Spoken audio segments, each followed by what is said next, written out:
Aduh, Nek, cucu tumpang kencing. Bila masa pula aku kahwin dengan Datuk engkau?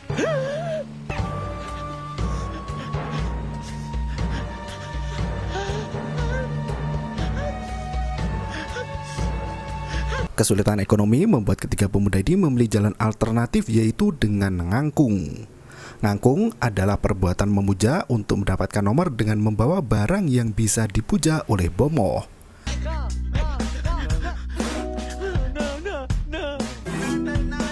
Barang itu merupakan sebuah benda keramat yang sulit didapat. Khodam yang ada di dalam benda itu dipanggil dan dimintai tolong untuk menyebutkan nomor yang bisa keluar. Perbuatan buruk untuk perbuatan buruk lagi. Sayangnya, setan yang dipanggil dari sebuah lembing ikut dan melakukan teror mengerikan. Bagaimana nasib ketiga pemuda tersesat itu? Betul tak, Rumi? Betul tak, Rumi?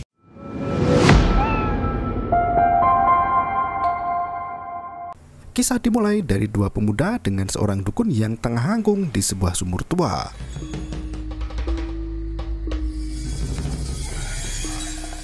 Wan, Tasnim, dan dukun merapalkan mantra meminta penunggu sumur keramat untuk memberikan nomor yang bisa keluar esok hari. Timur membumi tanah, mendarat, air. Setelah berbagai macam mantra diucapkan, mereka bertiga jongkok di depan sumur keramat. Tak berselang lama, sosok penunggu sumur itu keluar. Sosok itu langsung menggerayangi tubuh Wan hingga pria itu ketakutan. Setan itu meminta sesaji yang ada di depannya, namun sang dukun melarang karena setan itu belum memberikan apa yang ia inginkan. membumi tanah, barat mendarat. Setan yang kesal karena disuruh bekerja pun menyerang dukun hingga tak sadarkan diri. Kini tinggal Tasnim seorang yang masih terus membacakan mantra. Setan itu memberi Tasnim makanan yang kemudian menggerayangi pipinya.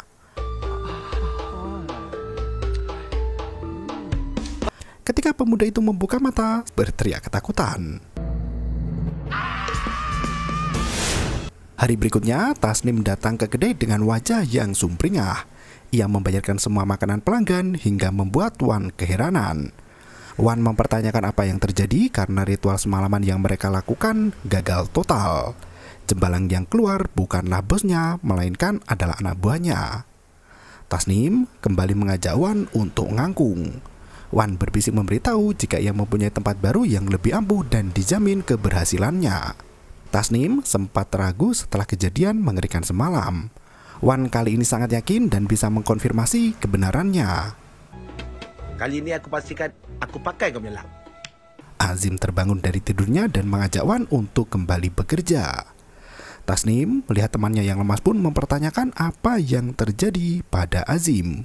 Pria itu memberitahu jika kini tengah bulan di mana keuangan semakin menipis. Wan mengajak Azim untuk ngangkung, namun pria itu langsung menolaknya. Azim lebih baik mencari uang dengan caranya sendiri. Tasnim terus membujuk Azim untuk ikut ngangkung, namun pria itu masih kuat iman. Azim bergegas meninggalkan kedua temannya dan pulang menggunakan lori merahnya sendiri. Sesampainya di rumah, Wahi, anak dari Azim, langsung menyambut kepulangan sang ayah. Azim menanyakan keberadaan dari ibu Wahi. Anak itu mengatakan jika ibu berada di dapur dan kini tengah bermuka masam.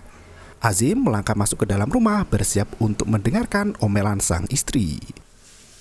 Wahi memberitahu ibunya jika sang ayah sudah kembali. Satu benda apa pun nak ada dah dekat dapur ni bang. Yang paling teruk tu kan satu butir. Suri langsung mengomel sejadinya karena berasa bis dan keadaan mereka masih belum ada perkembangan. Bahkan untuk makan mereka saja masih kesusahan. Abang ikhtiarlah usaha nak buat apa? Wahi menirukan gerakan ibunya yang tengah mengomel pada Azim. Pria itu sama sekali tak berkutik dengan omelan Suri. Wahi hanya bisa meminta ayahnya untuk bersabar. Abang jangan lupa tau, kalau bukan sebab arwah bapak Suri, mana janji abang? Abang ni pandai cakap tapi tak buat. Suri membandingkan kehidupan Tasnim dan bininya dengan keadaan mereka kini. Wahi menginterupsi omelan emaknya dan memberikan minuman. Suri yang merasa kesal pun bergegas pergi masuk ke dalam kamar. Wahyu mendatangi ayahnya dan berjanji jika ketika ia dewasa nanti dirinya akan bekerja dan membantu perekonomian keluarga. Azim merasa terharu mendengar omongan dari anaknya. Ia kini menjadi bersemangat dalam mencari uang. Hari berikutnya, Azim sudah berangkat ke gudang dan bersiap mengantar barang yang ada. Ia mempertanyakan pada Wan apakah pria itu jadi ngangkung malam nanti. Wan memberitahu jika ia jadi dan mengajak Azim untuk ikut ngangkung juga. Azim setuju, namun ia hanya berniat untuk lihat-lihat dahulu. Wan setuju dan akan menjemput malam nanti. Ia memperingatkan Azim jika apa yang akan mereka lakukan bukan hal yang main-main. Tasnim yang pulang ke rumah langsung masuk ke dalam kamar di mana sang istri mengejutkannya. Dah tak takut hantu? Dah. Mereka saling bercanda hingga Mida menanyakan pada suaminya kapan berhenti ngangkung. Ia tak mau memberi makan bayi dalam kandungan dengan uang yang tak halal. Ia juga mengingatkan pada suaminya tentang dosa yang akan didapat jika terus ngangkung. Tasnim sama sekali tak mempunyai jawaban untuk itu.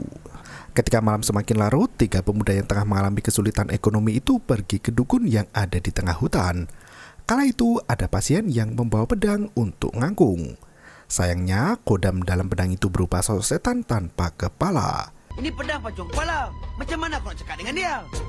Dukun itu kebingungan karena setan itu tak bisa diajak bicara karena tak ada kepalanya. Ia meminta pasien itu untuk pulang dan membawa barang lain yang lebih keramat. Sorry kau. Kini giliran Tasnim, Wan, dan Azim. Mereka duduk di depan dukun untuk ngangkung.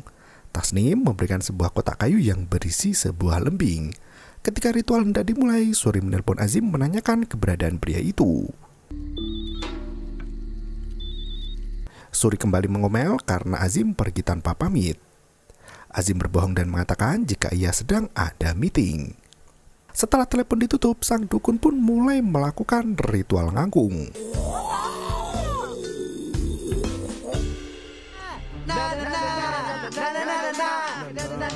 Mantra dibaca bersama hingga muncul sosok kuntilanak di belakang mereka bertiga. Dukun itu memperingatkan ketiga pemuda untuk tidak memandang ke arah belakang. Wan, Tasnim, dan Azim hanya melongo mendengar ucapan dari sang dukun. Dukun itu berbicara dengan kuntilanak penghuni lembing dan memberitahukan jika ketiga pemuda di depannya mempunyai sebuah hajat, yaitu ingin nomor yang bisa keluar. Kuntilanak itu langsung memberikan nomor dengan menggunakan jari jemarinya. 7 2 kali, 2 sekali, 3 sekali. Dukun meminta ketiga pemuda untuk mengingat nomor itu. 3 sekali. Baik. Setelah hajat terselesaikan, dukun mengajak untuk berdoa dan meminta kuntilanak itu untuk kembali ke tempat asalnya. Setelah lembing itu dibungkus, dukun meminta mereka untuk tidak membukanya malam ini, tapi esok malam. Dukun kembali membaca mantra dan meminta kuntilanak itu untuk segera pergi. Hang, boleh balik.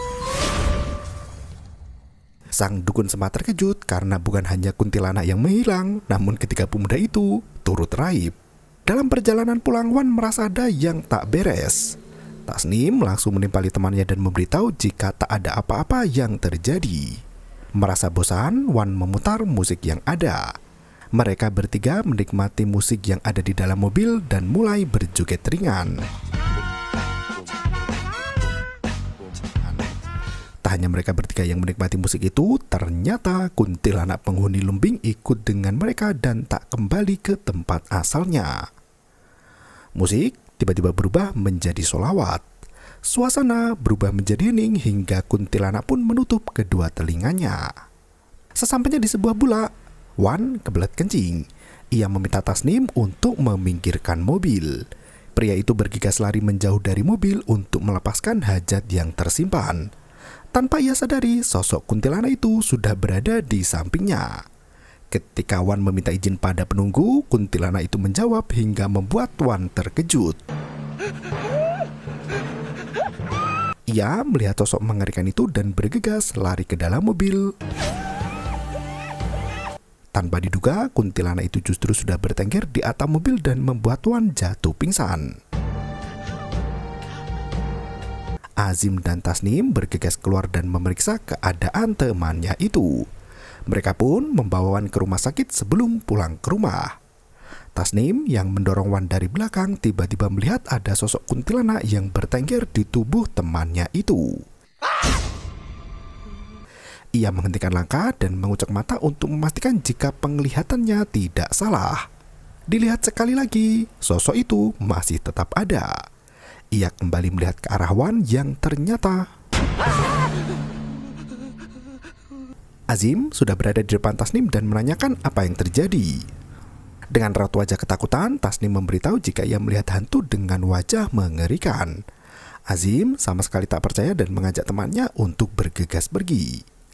2 hari lagi, Wan pasti akan keluar dari rumah sakit. Sesampainya di rumah, Azim yang sadar diri langsung tidur di sofa. Tak berselang lama setelah memejamkan mata, Wahyu datang dan membangunkan sang ayah. Gadis kecil itu meminta agar ayahnya menemaninya pergi kencing. Suri yang mendengar keributan itu bangun dan menanyakan kenapa Azim baru saja pulang. Abang ada apa-apa dia ni? Abang baru balik ke? Nak kencing. Azim tak mau membahas itu dan mengajak Wahyu untuk pergi kencing. Suri terus mendesak agar suaminya memberitahu dari mana saja dan kenapa baru pulang. Azim terus mengalihkan perhatian, namun Suri memaksa agar suaminya memberitahu yang sebenarnya. Azim mengatakan jika Wan masuk rumah sakit. Bukan berhenti bertanya, Suri justru semakin penasaran dengan apa yang sebenarnya terjadi. Sementara itu, Wahyu sudah kebelet kencing dan merengek minta diantar ke kamar mandi. Suri masih tak percaya dengan perkataan dari Azim karena ketika ia menelpon, Azim mengaku tengah melakukan meeting, namun tiba-tiba mengantar Wan ke rumah sakit. Azim hanya bisa memberitahu jika Wan jatuh pingsan setelah meeting. Suri tak membiarkan Azim pergi dan terus mendesak suaminya untuk menceritakan apa yang sebenarnya terjadi. Wahyu memaksa ayahnya untuk segera mengantar ke kamar mandi. Suri masih mendesak hingga Azim pun terpaksa meninggalkan istrinya. Dia nak kencing lah. Ya abang, orang tak bercakap lagi ni. Di sebuah klinik, dokter mendapat pasien perempuan yang tengah hamil. Sayangnya, perempuan itu tak menginginkan si jabang bayi dan mendesak dokter untuk mengambilnya. Pasangan itu mau membayar berapapun asalkan bayi itu bisa keluar dari dalam perut.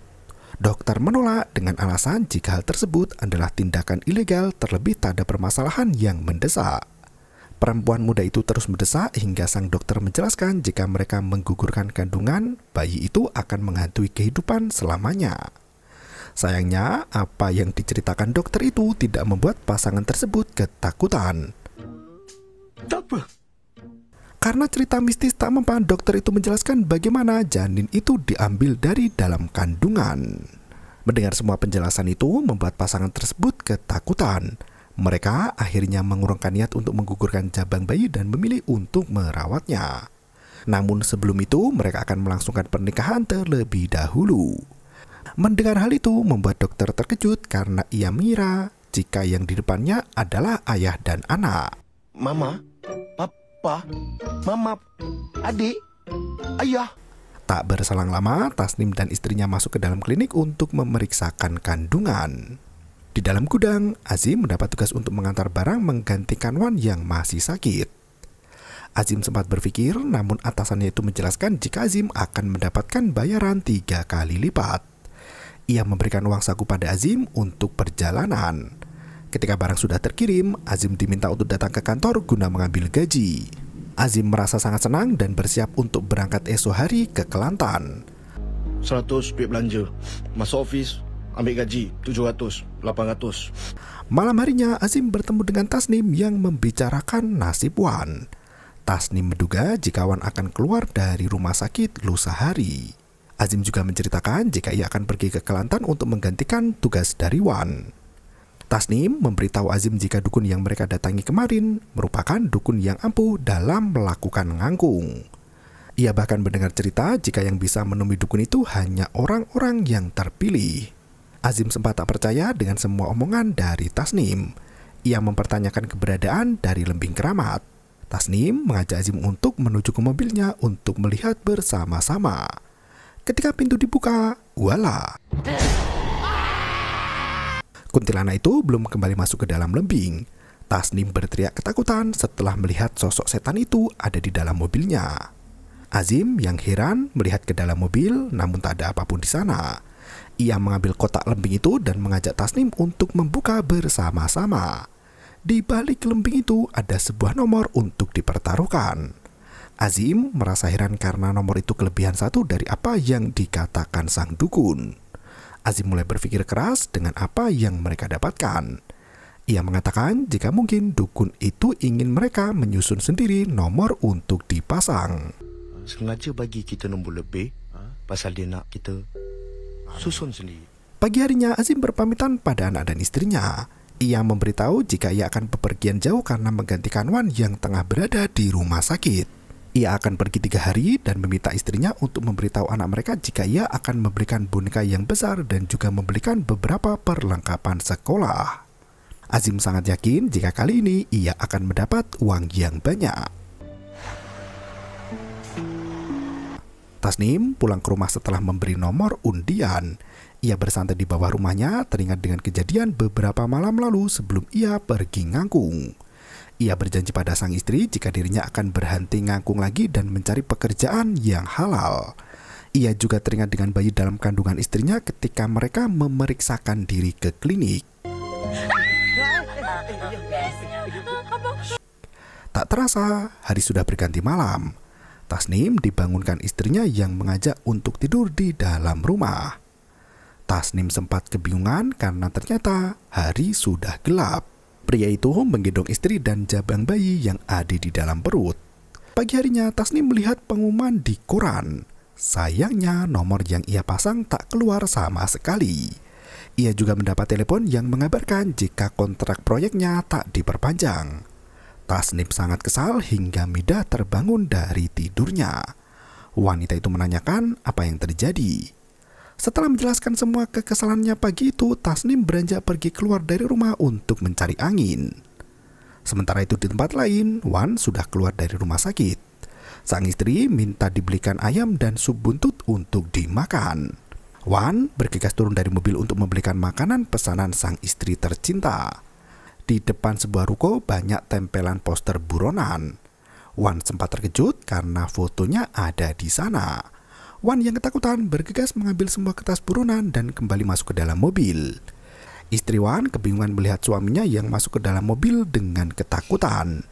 Ia meminta penjelasan apa yang terjadi dengan poster buronan itu. Wan memberitahu jika itu adalah ulah dari temannya. Mereka membuka warung bersama dengan nama Wanted. Sayangnya istri Wan bukan orang yang bodoh. Ia tahu jika itu adalah poster buronan untuk menangkap suaminya. Sang istri tahu jika suaminya meminjam duit pada Along dan tak mampu membayarnya. Azim kala itu membeli koran untuk melihat nomor yang keluar. Sayangnya tak ada satupun dari tebakannya yang jitu. Azim kini kebingungan karena ia sudah menjanjikan banyak hal pada istri dan juga anaknya. Di dalam rumah Suri terkejut karena suaminya main nomor. Ia merasa sedih karena selama ini Azim tak pernah melakukan perbuatan yang dilarang agama. Azim yang masih dalam perjalanan malam itu menelpon Tasnim dan mengatakan jika kini uangnya sudah habis tak bersisa. Ia kini takut jika sang istri mengetahui kelakuannya yang telah merugikan keluarga. Tasnim juga memberitahu jika nomor miliknya tak ada yang keluar juga. Azim mengajak Tasnim untuk pergi menemui bomoh itu setelah ia kembali dan kemudian menghajarnya bersama-sama. Tasnim sangat setuju dan ia juga akan mengajak Wan bersama mereka. Azim tiba-tiba melihat sosok Wahida yang berjalan di depannya. Azim memutuskan untuk turun dari mobil dan memanggil sosok yang mirip dengan anaknya. Wahida menghilang begitu masuk ke dalam hutan. Azim bergegas menyusul sosok yang menyerupai anaknya.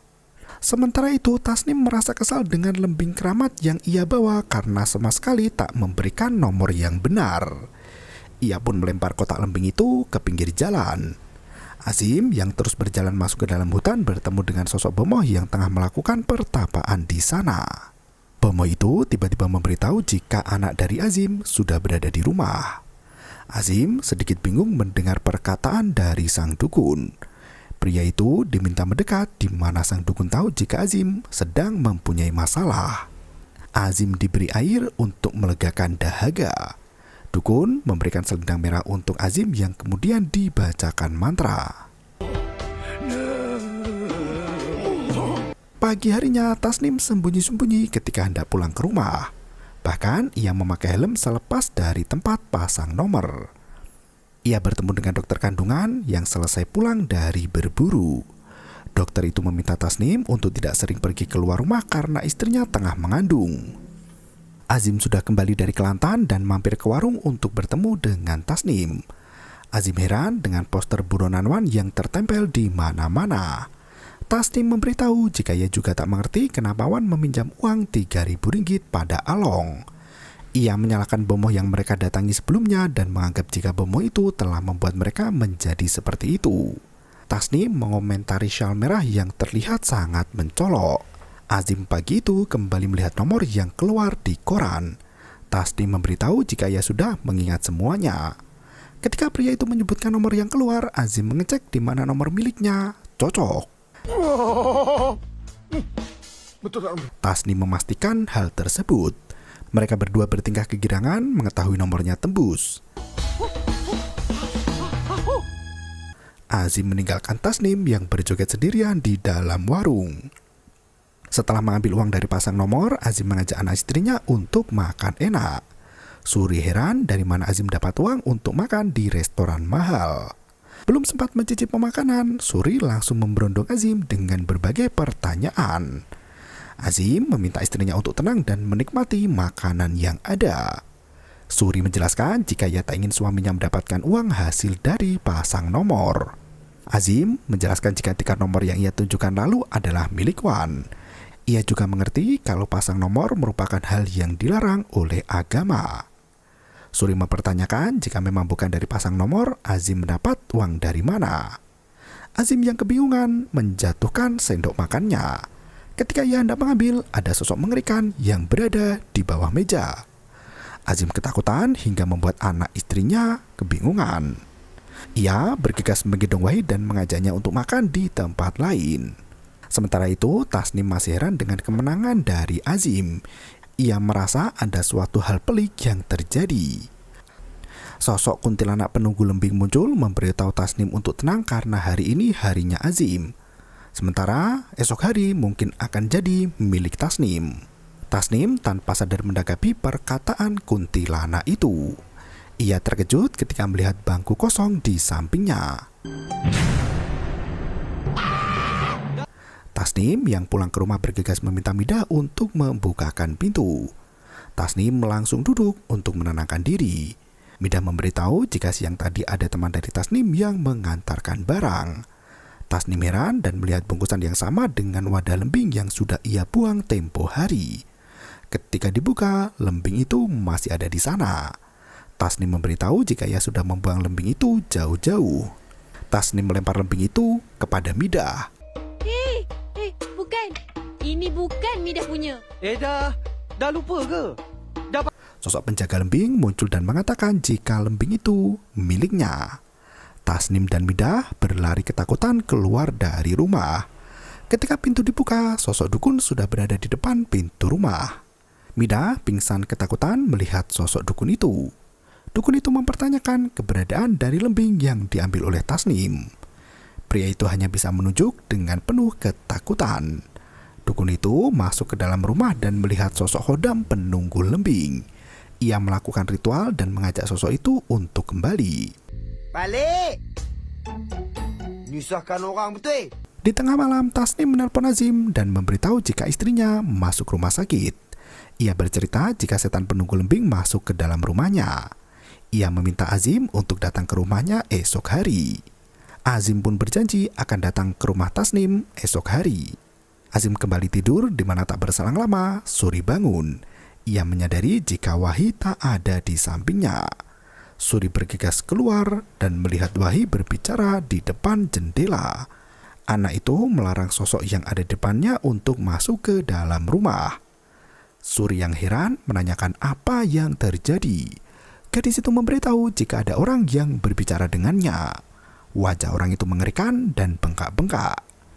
Suri menenangkan anaknya dan memberitahu jika tak ada siapapun di luar sana. Suri bergegas anaknya untuk tidur kembali dan menutup jendela. Sosok mengerikan itu kini bersembunyi di dalam lori milik Azim. Sementara itu, Wan didatangi Along yang menagih hutang. Pria itu dihajar hingga emak Dariwan memberikan perhiasan untuk membayar hutang anaknya. Istri dan emak Dariwan sangat kesal karena Wan sering pasang nomor hingga mereka berakhir kesusahan. Tasnim pagi itu menceritakan apa yang terjadi semalaman pada istrinya. Ia merasa jika ada benda yang mengganggunya selama ini. Azim juga menceritakan jika anaknya melihat makhluk gaib di mana ia dan istrinya tak bisa melihat. Ia merasa beruntung karena mempunyai selendang keramat. Tasnim tak percaya dengan hal itu hingga Azim menceritakan dari mana ia bisa mendapat selendang tersebut. Tasnim meminta Azim untuk membuang selendang itu. Azim menolak dan memamerkan mobil barunya. Tasnim mengira jika temannya itu membeli sebuah Mercy. Ia berfoto di belakang mobil itu, namun tebakan Tasnim salah. Jeep. Malam harinya, Azim melakukan ritual ngalap berkah. Suri mempertanyakan apa yang sedang suaminya lakukan. Azim tak mau mengaku. Ia menyembunyikan perbuatan syirik selama ini. Tiba-tiba, Wahyu muncul dengan menggunakan selendang merah di kepala. Azim yang melihat hal itu sangat kesal dan merebut selendang itu dari tangan anaknya. Wahyu terjatuh hingga menangis. Azim pergi keluar dari rumah. Ia merenungi semua yang telah terjadi akhir-akhir ini semenjak ia pergi ngangkung. Azim merasa menyesal telah menyakiti anak perempuannya. Ia pun memilih untuk membakar selendang merah itu dan meminta maaf. Ia bertaubat dari perbuatan syirik dan tak akan ngangkung lagi. Sementara itu, Tasnim mendapat kabar buruk di mana bayi dalam kandungannya menghilang begitu saja. Dokter pun tak bisa menjelaskan apa yang sebenarnya tengah terjadi. Hari berikutnya, Wan, Tasnim, dan Azim pergi ke masjid.